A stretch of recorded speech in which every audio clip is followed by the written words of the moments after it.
State bank نے شرح سود میں 2% کمی کر دی۔ اسٹیٹ بینک نے آئندہ 1.5 ماہ کے لیے پالیسی ریٹ کا اعلان کر دیا۔ پالیسی ریٹ 19.5 سے کم کر کے 17.5% کر دیا گیا۔ گزشتہ 1.5 ماہ پہلے بھی اسٹیٹ بینک کی جانب سے شرح سود میں کمی کی گئی تھی اور 22% سے کم ہو کر شرح سود 19.5 پر آ گئی تھی۔ ایک بار پھر سے اسٹیٹ بینک کی جانب سے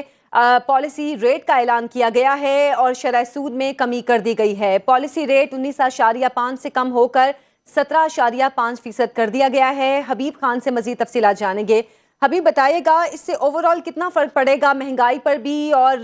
جو موجودہ صورتحال ہے ملک کے معاشی حالات ہے اس پہ کتنا فرق پڑے گا؟ بالکل جی، دیکھیں مانیٹری پالیسی کمیٹی کا جو آج اجلاس ہوا ہے اس میں ان تمام تر چیزوں کو مد نظر رکھتے ہوئے ہی اسٹیٹ بینک کی جانب سے جو ہے وہ شرح سود میں کمی کا جو ہے وہ اعلان کیا گیا ہے۔ اس وقت اگر بات کریں جو آج اسٹیٹ بینک کی جانب سے اس وقت پالیسی بیان بھی جاری کیا گیا ہے، ان میں بھی انہی چیزوں کی نشاندہی کی گئی ہے کہ ملک میں خاص طور پر جو مہنگائی کے اعداد و شمار ہیں جو کہ ہم دیکھ رہے تھے گزشتہ 2 سال سے اب بلند ترین سطح پر موجود تھے، اور اب ملک میں جو ہے وہ ریکارڈ جو ہے وہ کمی آئی ہے، اور اس کے بعد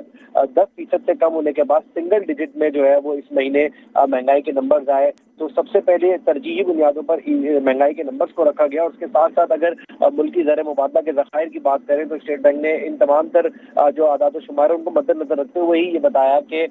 2% کی جو کمی کی گئی ہے اس کی وجہ یہی ہے کہ ملک کے جو معاشی اعداد و شمار ہیں ان میں بہتری آ رہی ہے، اور مزید بہتری کی جو طرف ہے وہ گامزن ہے۔ خاص طور پر اگر بات کریں تو اس وقت 9 ارب سے زائد کے جو ملکی ڈالر کے ذخائر موجود ہیں وہ اسٹیٹ بینک کے اپنے پاس موجود ہیں، جبکہ ملکی موجودہ ذخائر کی بات کریں مجموعی طور پر تو وہ اس وقت 14 ارب ڈالر سے زائد ہے۔ تو یہ ایک طرف سے جو ہے وہ اعداد و شمار بہتری کی طرف ہے۔ دوسری جانب اگر ترسیلات زر کی بات کریں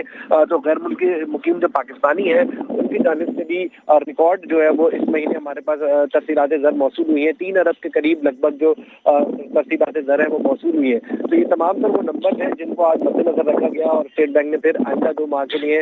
2% کی جو کمی کی گئی ہے، اور ساتھ ہی ساتھ یہ عطیہ دیا گیا ہے کہ آئندہ 2 ماہ کے بعد بھی اسٹیٹ بینک کی جانب سے جو پالیسی کمیٹی ہے انہوں نے یہی عطیہ لگایا ہے کہ مزید جو ہے وہ شرح سود میں کمی کے امکانات ہیں۔ حبیب، اس پہ جو پاکستان پہ قرض ہیں، اب جو مہنگائی میں کمی آئے گی اور غذائی اجناس اور باقی معاملات میں بھی صورتحال بہتر ہوگی، تو جو قرضوں کے حوالے سے معاملات ہیں کیا ان میں بھی کوئی بہتری آئے گی؟ بالکل جی، دیکھیں پاکستان کے اس وقت جو معاشی اعداد و شمار ہے، جس طرح میں نے آپ کو اس ایپیسوڈ سے پہلے بھی بتایا کہ ملک میں اس وقت جو ہمارے ملکی ذخائر ہیں، جو اسٹیٹ بینک کے ذخائر ہیں، اس میں ہم دیکھ رہے ہیں کہ مسلسل اضافہ ہے، اور اس میں اضافے کا ایک طرف جہاں پہ ہم اس میں اضافہ دیکھ رہے ہیں وہیں ہمارا جو روپے اور ڈالر کا فرق ہے اس میں بڑا جو ہے وہ کافی حد تک کمی واقع ہوئی ہے، اور پاکستانی روپیہ جو ہے وہ خاصی عرصے سے جو ہے وہ مستحکم ہے، 278 روپے پہ مستحکم ہے۔ تو یہ تمام تر چیزیں ہیں جس کی وجہ سے ملکی جو قرضوں کا بوجھ ہے ہم اس میں بھی دیکھ رہے ہیں کہ آہستہ آہستہ جو ہے وہ کمی آنا شروع ہو رہی ہے، ساتھ ہی ساتھ مہنگائی کے نمبر کم ہوئے ہیں۔ عالمی منڈی کی بات کریں تو عالمی منڈی میں اس وقت جو تیل کی قیمتیں ہیں وہ کم ترین سطح پہ، اس کا فائدہ بھی جو ہے وہ ہماری ملکی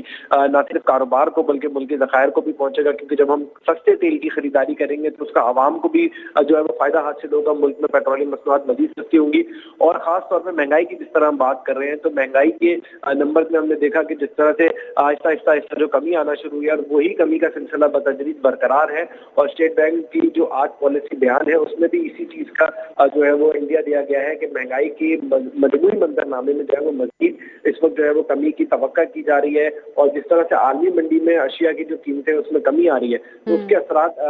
مقامی مارکیٹ میں یقینی طور پر جو ہے وہ دیکھنے کو ملیں گے۔ اچھا حبیب، گزشتہ چند روز پہلے ایک رپورٹ بھی سامنے آئی تھی جس میں یہ بتایا گیا تھا کہ بیرون ملک مقیم پاکستانیوں کی جانب سے موجودہ سال میں کتنے ڈالرز بھیجے گئے ہیں پاکستان میں۔ اب اس سے جو حکومتی ریزروز ہیں ان میں بھی اضافہ ہوگا، مزید یہ بہتری کی طرف چل رہے ہیں؟ بالکل جی، دیکھیں حکومتی جب معاشی اعداد و شمار جب بہتری کی طرف جاتے ہیں تو غیر ملکی مقیم جو پاکستانی ہیں ان کی جانب سے بھی جو ہے وہ ملک میں رقم بھیجنے کا جو سلسلہ ہے، ملک میں سرمایہ کاری کا جو سلسلہ ہے اس میں ہم دیکھتے ہیں کہ اضافہ ہو جاتا ہے، اور اس کے نتائج ہم نے دیکھے کہ گزشتہ ہفتے جو ابھی اسٹیٹ بینک کی جانب سے ہی اعداد و شمار جاری کیے گئے اس کے مطابق پاکستان میں جو غیر ملکی مقیم پاکستانیوں کی جانب سے سرمایہ کاری کی گئی وہ تقریباً 3 ارب ڈالر کے قریب جو ہے وہ ترسیلات بھیجی گئی۔ تو یہ بڑا نمبر ہے کیونکہ کافی عرصے سے ہم دیکھ رہے تھے کہ ترسیلات جنگ کے نمبر میں تھوڑی سی کمی آئی تھی، لیکن اب $3 ارب تک یہ پہنچنا یہ بھی پاکستان کے لیے نہ صرف معاشی طور پر بلکہ اسٹیٹ بینک کے لیے اور پاکستان کی جو معاشی مجموعی صورتحال ہے ان تمام تر چیزوں کے لیے جو ہے وہ بہتر ہے. جی بہت شکریہ حبیب خان، تفصیلات بتا رہے تھے. اسٹیٹ بینک آف پاکستان نے شرح سود میں 2% کمی کا اعلان کر دیا ہے اور پالیسی ریٹ 19.5 سے کم ہو کر 17.5% ہو گیا ہے.